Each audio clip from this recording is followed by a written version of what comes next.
সারাদিনের খবর নিয়ে আমাদের নিয়মিত আয়োজন আজ সারাদিন। সঙ্গে আছি ইমদাদুল হক।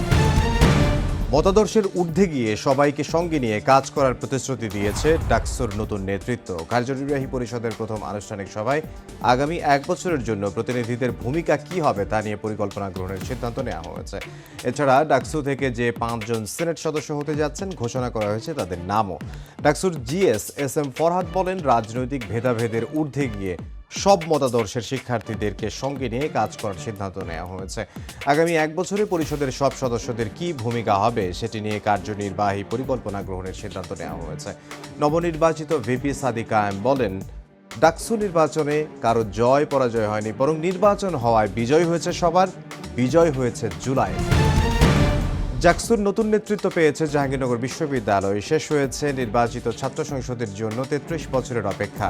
ডাকসুর নবনির্বাচিত জিএস মাজহারুল ইসলাম বলেন, সব দল মত সঙ্গে নিয়ে এই কাজ করতে চান তারা। সেই সঙ্গে শিক্ষার্থীদের একাডেমিক কার্যক্রমকে গুরুত্ব দিয়ে কাজ করার প্রত্যাশা তার। বলেন, বিগত 1 বছর শিক্ষার্থীদের জন্য কাজ করার প্রতিফলন ঘটেছে নির্বাচনে। নবনির্বাচিত ভিপি আব্দুর রশিদ জিতু আরও জানালেন, জাহাঙ্গীরনগর বিশ্ববিদ্যালয় থেকে লেজুর ভিত্তিক রাজনৈতিক কর্মকাণ্ড নির্মূলের প্রত্যাশা। সামনের 1 বছর শুধু শিক্ষার্থীদের জন্যই কাজ করতে চান। ছাত্র সংসদ নির্বাচনকে কেন্দ্র করে জাতীয়তাবাদী শক্তিকে নির্মূল করতে গভীর নীল নকশা হচ্ছে কিনা সে প্রশ্ন তুলেছেন বিএনপির সিনিয়র যুগ্ম মহাসচিব রুহুল কবির রিজভী। বলেন, দলের বিপথগামী কর্মীর প্রসঙ্গ এলে জামায়াতের অপকর্মের কথা চেপে গিয়ে পরিকল্পিতভাবে বিএনপির নাম বলা হয়। তার অভিযোগ, সরকার সুপরিকল্পিতভাবে এই কাজ করছে। একপাক্ষিক কিছু করলে দেশে নতুন ফ্যাসিবাদ জন্ম হবে বলেও সতর্ক করেন রিজভী। তিনি বলেন, ফ্যাসিবাদের চূড়ান্ত পর্যায় হলো উগ্র সাম্প্রদায়িক রাজনীতির বিকাশ। অভ্যুত্থানে থাকা অনেকের মধ্যে একটি পক্ষ আরেকটি সংস্কৃতি নিয়ে আসতে চান দাবি করে রিজভী বলেন, সাংস্কৃতিক আধিপত্য প্রতিষ্ঠার পাঁয়তারা চলছে। কেউ যদি দেশকে পদানত করতে চায়, বিএনপি সেটা হতে দেবে না বলে মন্তব্য করেন রিজভী।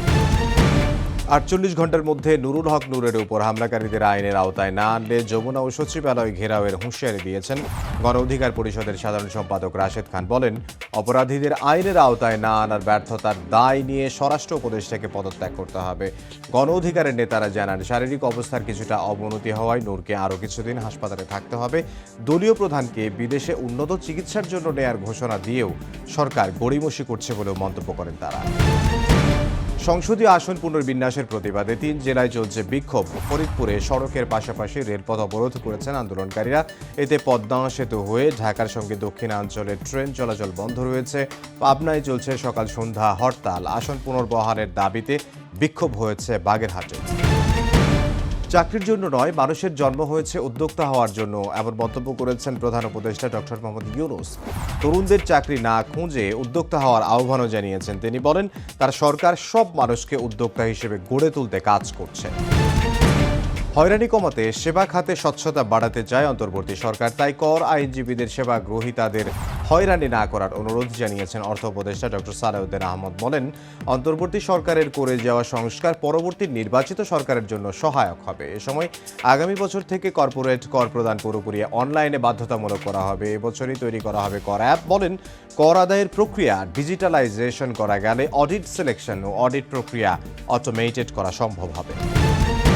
বৃষ্টিস্নাত দিনে সর্বসাধারণের ফুলেল শ্রদ্ধায় সিক্ত হলেন লালন কন্যা ফরিদা পারভিন। সকালে কেন্দ্রীয় শহীদ মিনারে তার মরদেহে শেষ শ্রদ্ধা জানান ভক্ত স্বজন সহকর্মীরা।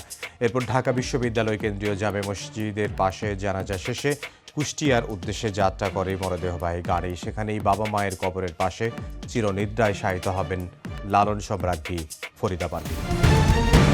লন্ডনে অভিবাসন বিরোধী ব্যাপক বিক্ষোভ হয়েছে। ভার্চুয়ালি যুক্ত হয়ে ব্রিটেনে সরকার পরিবর্তনের ডাক দেন মার্কিন ধনকুবের ইলন মাস্ক। দাবি জানান, পার্লামেন্ট বিলুপ্ত করে নতুন ভোট আয়োজনের। বিক্ষোভে ভিড় সামলাতে গিয়ে বিক্ষোভকারীদের সঙ্গে পুলিশের সংঘর্ষের ঘটনাও ঘটেছে। এতে আহত হয়েছেন 26 জন পুলিশ সদস্য সহ বেশ কয়েকজন। এ সময় আটক করা হয় কয়েকজন বিক্ষোভকারীকেও।